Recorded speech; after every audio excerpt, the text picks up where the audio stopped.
मुंबईकरांवर पाणी टंचाईचं संकट. पाणी पुरवठा करणाऱ्या धरणामध्ये 28% पाणीसाठा आहे. मोडक सागर धरणामध्ये सर्वात कमी पाणीसाठा आहे.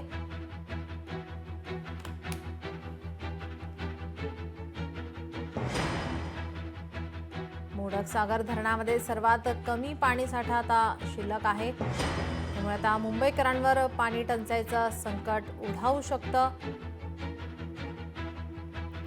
मुंबईत किती टक्के पाणीसाठा आपण पाहूयात ग्राफिक्सच्या माध्यमातून. अप्पर वैतरणामध्ये 29.33%,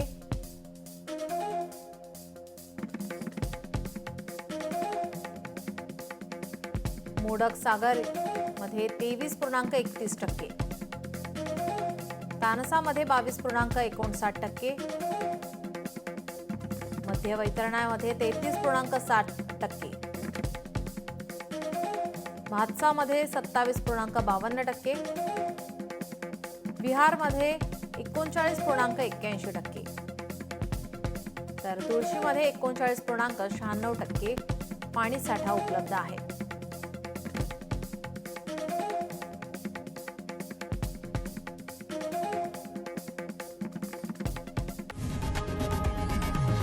लोकशाही मराठी ऐका, पहा, जागरूक रहा.